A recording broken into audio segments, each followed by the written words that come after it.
When I was a child, growing into my teenage years, my very blessed mother, Allah Yarhamha, always talked to me about being attractive. She was very careful about dress and appearance and hair and so forth.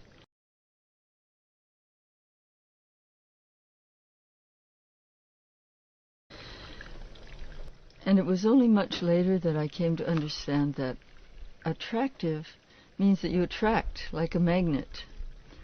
And I began to observe what you attract. And there were certain rather key experiences I had that proved to me that wearing a scarf and loose clothing, which is what hijab is, was indeed protection, which is what hijab means. When I was first coming into Islam, I started playing around with a headscarf because I knew this was something that Muslim women did, and I didn't know why, and I didn't know what for. The only way I could find out was to experiment on myself. So I tied it back like this, and then I tied it back like this, and then I put it under like this. I tried different things. What finally convinced me was a particular experience. I was working in publishing then as now, and I had to go and visit a printer in a big printing house in Albuquerque, New Mexico. His office was in the middle of the floor in a kind of glass box, and I was waiting for my appointment. There was another lady sitting with him, and I was watching idly, and I realized that to get whatever she wanted, she was flirting with the guy by shaking her head and twitching her shoulders and batting her eyes and doing all those things that people do. She was doing much more than just business. And I thought to myself very proudly, you know, I'm wearing a scarf, so I don't have this problem. I'm not going to do this. But when she left and I went in to see the man, I was in the middle of talking to him, and I realized that I was going like this, you know, that I was going through all the motions that I would be going through if my hair had been long and down as it always had been.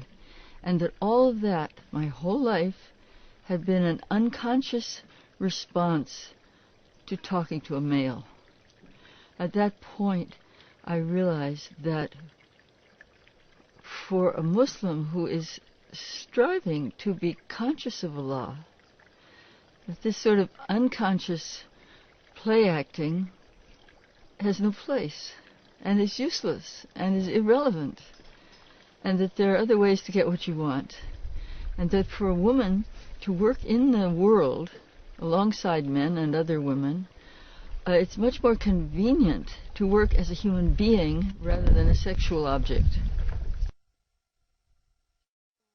At that point, I started wearing a scarf, and I have never not worn it since. And I have found nothing but respect from wearing it. I have never had any problem at all. Maybe a few glances, but compared to the glances I would have gotten of a different sort if I weren't wearing a scarf, it's been nothing. I think that it has helped me to contain myself inside myself, which is one of the objects for both men and women in Islam, not to throw away their precious energies, their sexual energy, the energy that goes through the eye, through the sound, through the motion, but to conserve those for where they can do their best job, which is at home. And when you move in the world, to move between people as simply a human being, not a sexual object. I think that the way people dress now in most of the world, particularly in the Western world, is really denying our souls. It's denying the quality of love, tenderness, humanness, intelligence, all the things we value. It's putting those way aside and emphasizing the physical. And if you happen to be, have possession of a perfect body, for a few years, you may enjoy this. But for the great majority of human beings, it is simply setting them a goal that is unreachable, number one, and number two, the goal itself is self-defeating because it concentrates completely on the physical and doesn't allow the inner beauty of a person to show through. There's another thing about understanding hijab and Islamic culture in general. If you go to an old Muslim city and you walk around, you find several things. One is that you find the roads are very narrow and the walls around yards are very high. You can't see over them, but the yards themselves may be very spacious. And all you get from walking through these narrow streets, which you never go whoosh, they always bend and turn and go around, so you have to take your time. When you walk through these streets, you have a feeling that behind all of these walls there are great mysteries taking place, there are great loves taking place, there are great lives taking place, but you don't know what they are. So there's a mysterious and enticing quality about it. You may have a smell of jasmine, or see some beautiful vine coming down the outside of the wall, or see some little lattice window with a face behind it. This is the stuff of dreams, you know. And this is the way a Muslim woman is when she is covered. It's like a walled garden, right?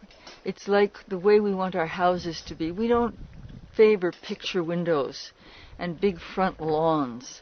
We favor a wall, and inside of that all kinds of private life can take place of every kind of nature. But it isn't for everyone on earth to see. We're not interested in showing off. We're interested in being, in praising Allah, in loving one another, and in going about our business as human beings.